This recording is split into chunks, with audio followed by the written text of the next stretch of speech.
5 عورتوں کو نیند نہیں آتی۔ حضرت محمد صلی اللہ علیہ وآلہ وسلم نے فرمایا، ان 5 عورتوں کو رات کو نیند نہیں آتی۔ وہ 5 لوگ یہ ہیں۔ بسم اللہ الرحمن الرحیم۔ ناظرین، کیا آپ کو رات کو سوتے وقت اکثر کروٹیں بدلنا پڑتی ہیں؟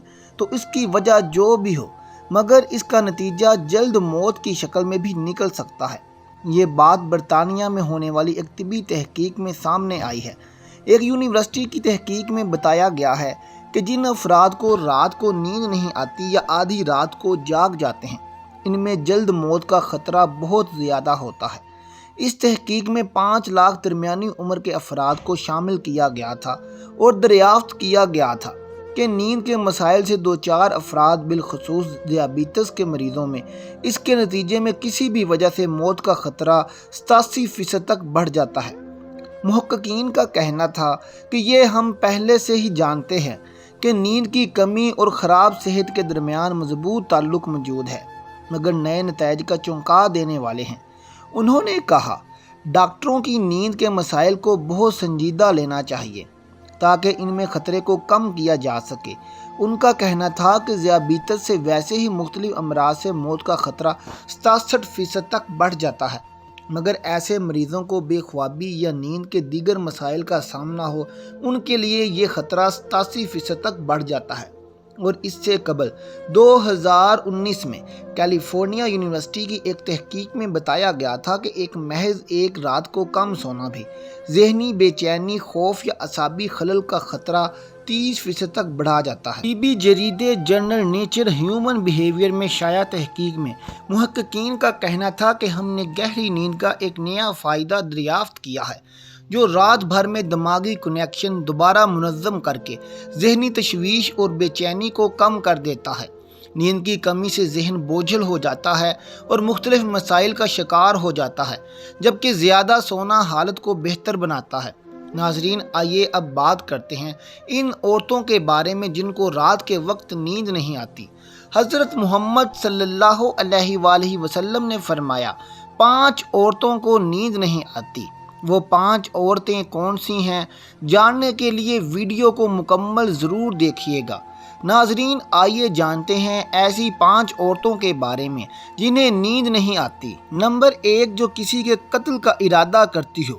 قرآن پاک میں ارشاد ہے، اور جو شخص کسی مسلمان کو جان بوجھ کر قتل کرے تو اس کی سزا جہنم ہے، جس میں وہ ہمیشہ رہے گا، اور اللہ اس پر غضب نازل کرے گا اور لعنت بھیجے گا، اور اللہ نے اس کے لیے بڑا عذاب تیار کر رکھا ہے۔ اسی وجہ سے ہم نے بنی اسرائیل کو یہ پیغام لکھ دیا تھا کہ جو کوئی کسی کو قتل کرے، جبکہ یہ قتل نہ کسی اور جان کا بدلہ لینے کے لیے ہو اور نہ کسی کے زمین میں فساد پھیلانے کی وجہ سے ہو، تو یہ ایسا ہے جیسے اس نے تمام انسانوں کو قتل کر دیا، اور جو شخص کسی کی جان بچا لے تو یہ ایسا ہے جیسے اس نے تمام انسانوں کی جان بچا لی۔ مطلب یہ ہے کہ ایک شخص کے خلاف قتل کا یہ جرم پوری انسانیت کے خلاف جرم ہے، کیونکہ کوئی شخص قتل ناحق کا ارتکاب اس وقت کرتا ہے جب اس کے دل سے انسان کی حرمت کا احساس مٹ جائے۔ ایسی صورت میں اگر اس کے مفاد یا سرشست کا تقاضا ہو تو وہ کسی اور کو بھی قتل کرنے سے دریغ نہیں کرے گا، اور اس طرح پوری انسانیت اس کی مجرمانہ ذہنیت کی زد میں آ کر رہے گی۔ نیز جب اس ذہنیت کا چلن عام ہو جائے تو تمام انسان غیر محفوظ ہو جاتے ہیں۔ لہٰذا قتل ناحق کا ارتکاب چاہے کسی کے خلاف کیا گیا ہو اور چاہے وہ مرد ہو یا عورت، تمام انسانوں کو یہ سمجھنا چاہیے کہ یہ جرم ہم سب کے خلاف کیا گیا ہے۔ نمبر 2، جس کے پاس مال و دولت ہو اور اسے کسی پر بھروسہ نہ ہو۔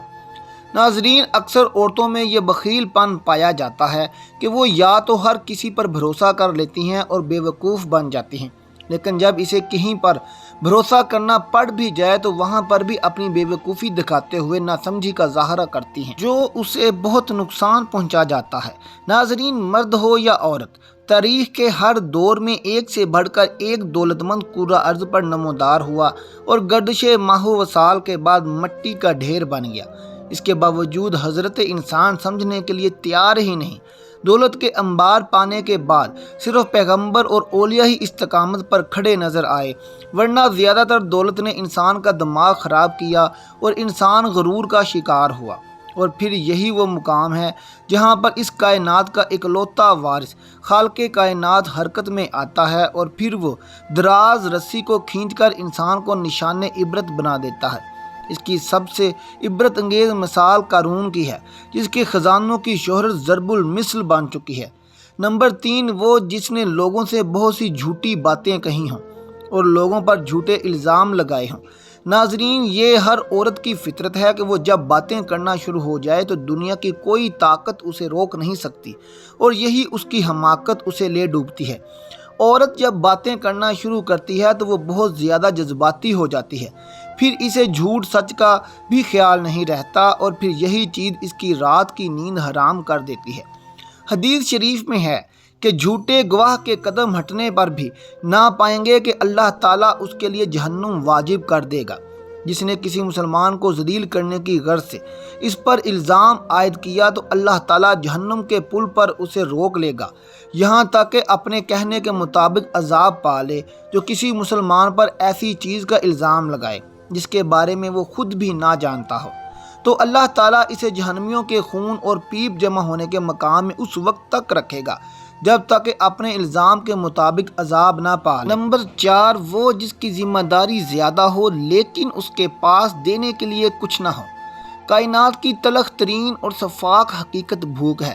بھوک بڑی بد ذات ہے۔ انسان، چرند پرند اور ہر ذی روح مخلوق اپنی بھوک کے سامنے بے بس ہو جاتے ہیں۔ یہی وجہ ہے کہ جو موجودہ حالات کے پیش نظر غربا اور بے سہارا لوگوں کے سامنے بھوک ایک بڑا مسئلہ بن کر کھڑی ہو گئی ہے۔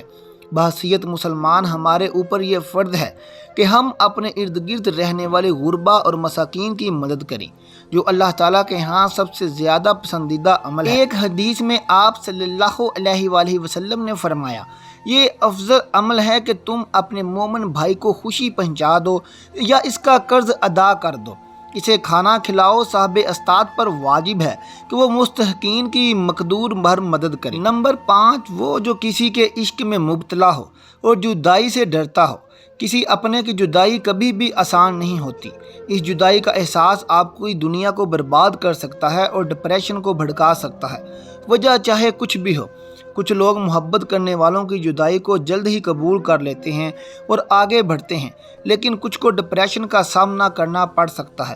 اللہ پاک ہم سب کی پریشانیوں کو دور فرمائے، ہمیں پرسکون صحت مند زندگی عطا فرمائے اور ہمیں ہر جان لیوا بیماری سے محفوظ رکھے، آمین ثم آمین۔